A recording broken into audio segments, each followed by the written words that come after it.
Ciao, bentrovati! Oggi preparo i mustazzoledu de mendua. Gli ingredienti che mi occorrono per preparare questi dolcetti sono 350 g di mandorle tostate, 175 g di zucchero semolato, 5-6 tuorli d'uovo. Io qua intanto ne ho preparati 5, poi vediamo se necessita, aggiungeremo ancora un altro. La scorza grattugiata di un limone biologico, giusto un goccino di sambuca e proprio un pizzico di cannella. Nel bicchiere di un frullatore ho versato le mandorle e lo zucchero e porto a macinare con una macinatura abbastanza grossolana, non troppo sottile.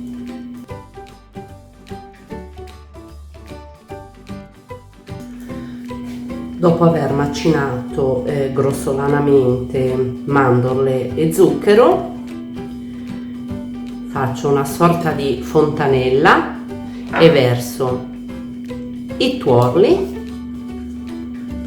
che in questo caso ne ho messi 5, poi vediamo se ne serve ancora uno, la scorza del limone,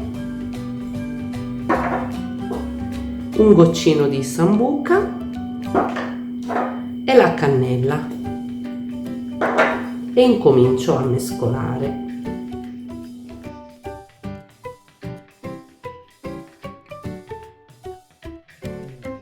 Non appena l'impasto è ben amalgamato, questo è il risultato che dobbiamo ottenere. Praticamente è un impasto leggermente appiccicaticcio e deve essere così. Non aggiungo un altro tuorlo perché così la consistenza è perfetta. Lascio riposare coperto l'impasto per una mezz'oretta. Dopo una mezz'oretta iniziamo a dar forma ai mustazzoledus. Prima di tutto vado a infarinare il tavolo da lavoro perché l'impasto è abbastanza appiccicaticcio e quindi abbiamo bisogno di mettere un po' di farina. Prendo l'impasto e lo vado a rovesciare sulla farina, in modo che così riusciamo a staccare bene dopo i dolcetti una volta pronti. Infarino anche sull'impasto e con un mattarello vado a stendere abbastanza alto, comunque non vado, lasciamo uno spessore abbastanza alto per andare a dar forma ai nostri mustazzoledus. Con un tagliabiscotti a forma di rombo vado a creare i dolcetti. Se necessario passiamo anche il tagliabiscotti nella farina per evitare che si attacchi.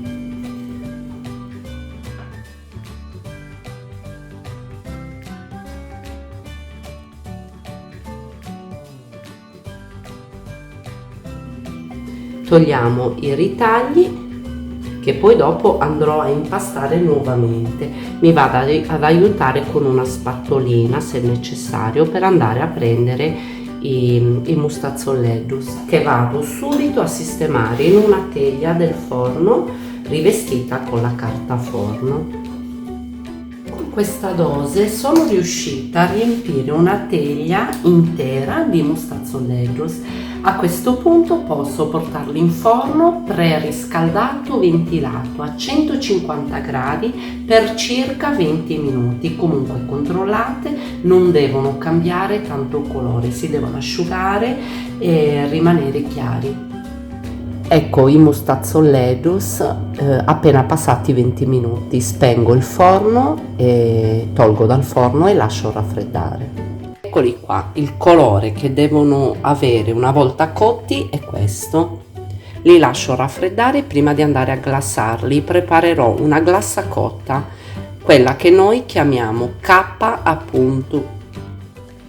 Devo preparare la glassa cotta, K appunto. Ho messo in un pentolino 250 g di zucchero e vado a coprire lo zucchero con dell'acqua fino a che superi di circa 5 mm lo zucchero. Appena messo acqua e zucchero a cuocere sul fornello, lascio cuocere fino a quando lo sciroppo avrà raggiunto una temperatura di circa 116-118 gradi.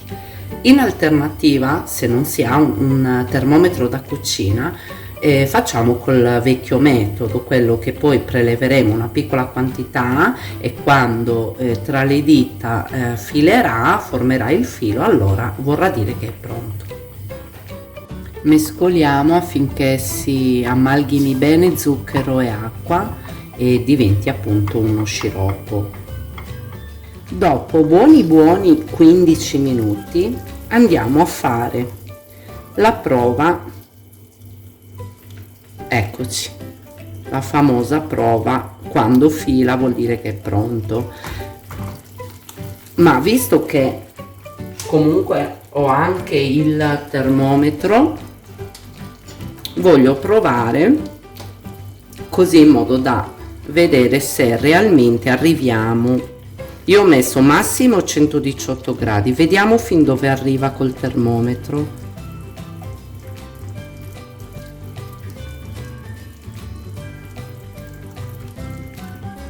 116 ci siamo. Eccoci, siamo prontissimi, possiamo iniziare a glassare. Scusate il beep beep, ma il termometro mi avvisa che è pronto. Ho messo un altro pentolino con dell'acqua perché ci servirà per lavare ogni tanto il pennello e dopodiché ci servirà anche nel caso in cui la glassa si asciughi troppo per aggiungere qualche cucchiaio d'acqua.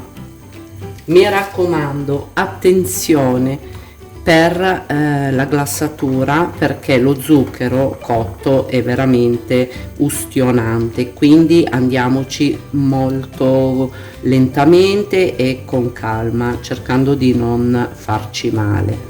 Quindi spennelliamo,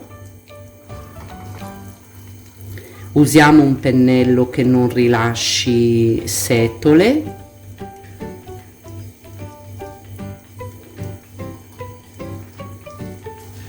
Mi raccomando, veramente molta cautela nel glassare, perché lo zucchero cotto è super bollente e ci faremo veramente male. Quindi spennelliamo e andiamo a sistemare sulla teglia dove andranno ad asciugare. Se necessario si può fare anche una doppia glassatura. Nell'acqua calda vado a lavare il pennello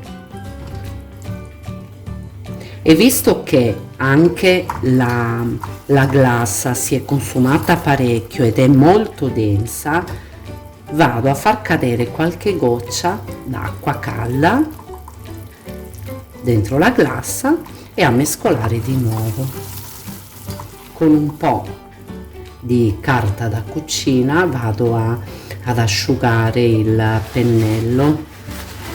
Mi raccomando, l'acqua è calda, molta attenzione. Ed eccoci qua, diamo una bella mescolata e andiamo avanti a glassare i nostri mostazzoleros.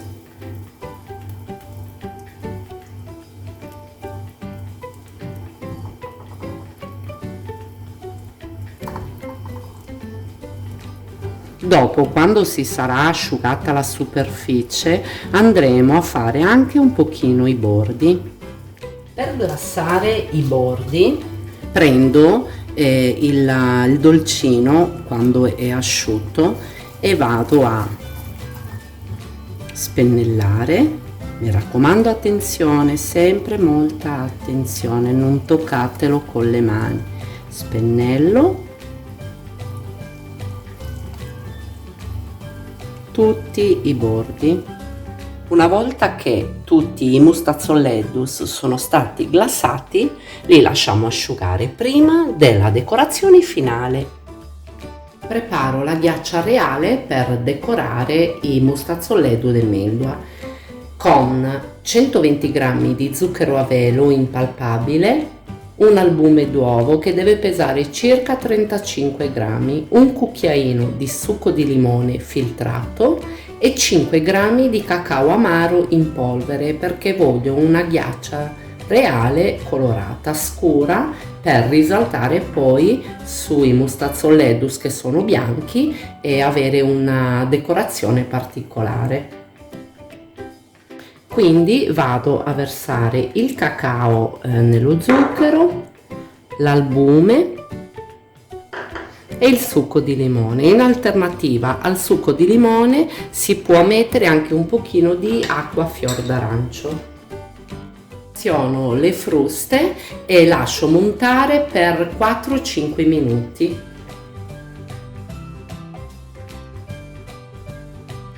La glassa è pronta e l'ho messa dentro una sac à poche con un beccuccio piccolissimo e andrò a fare le decorazioni finali dei mustazzoledus.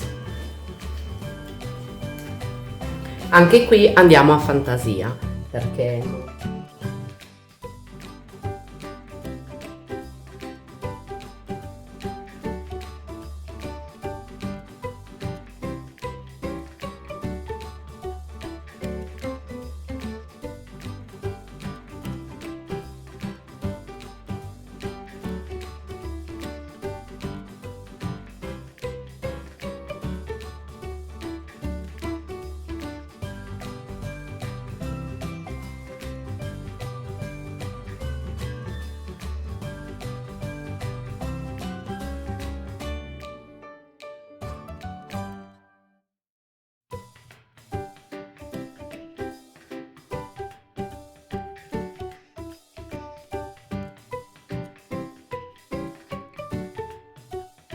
i mustazzoleddu de mendua sono pronti. Se volete aiutarmi a far crescere questo canale, mi raccomando, mettete un pollice in su e iscrivetevi e soprattutto condividete con i vostri amici.